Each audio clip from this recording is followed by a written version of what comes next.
Hi, my name is Charmaine Slaughter, and I am the lead consultant for Protect DC's environment consulting firm.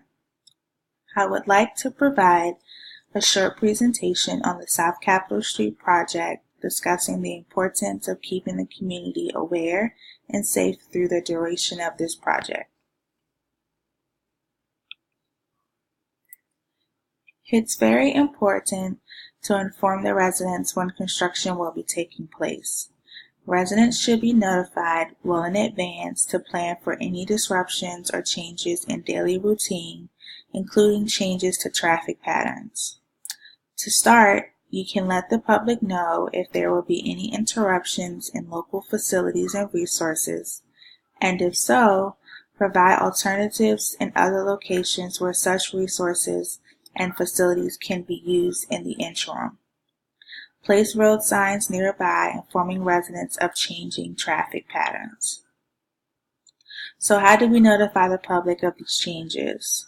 Well, you can educate through local newspapers and newsletters, post flyers in nearby businesses and residential communities. The word will get out, and residents can avoid the hassle of rearranging schedules and locating other resources that aren't nearby. This can also help residents try to figure out alternative routes to get around the city. The South Capitol Street area is a growing one, and new businesses and apartment buildings are being developed. This will increase property value and essentially create new jobs. So yes, economic growth is not such a bad thing. But what about the residents who have lived in this area their entire life and now can no longer afford to live in the neighborhood? Or they are being offered settlements to vacate their homes so someone can tear it down and build something else. This will leave people in a panic and in distress. Instead of pushing people out of their homes abruptly, residents will be advised in advance of the changes coming to their neighborhoods so that they can plan for their next steps. If some residents have to move, please supply them with resources and services where they can receive public housing assistance. Keeping the environment clean and safe is another important topic, especially around construction areas. Air pollution in the district is already a problem, but it can increase during times of construction where there is exposure to harsh materials and fumes. Construction workers in particular work directly with these materials and chemicals, which makes their health and safety just as important.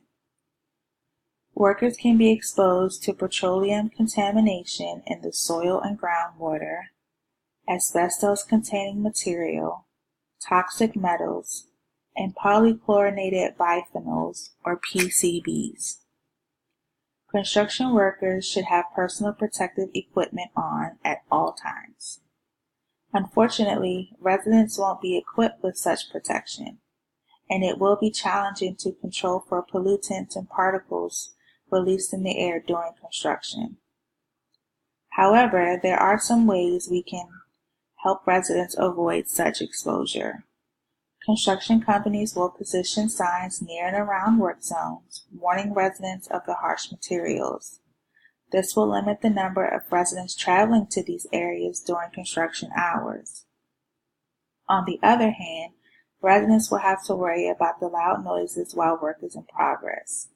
This can leave residents with feelings of stress and anxiety because it is annoying and an inconvenience to their day-to-day routine.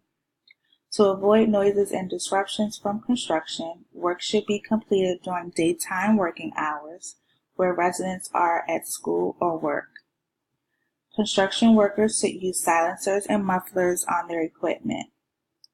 Also, noises from the crowds attending baseball games nearby at the stadium will hopefully drown out some of the noises from construction. Thank you for listening, and I hope the one thing you take from this presentation is that it's important to educate and bring awareness to the community where major projects are going on.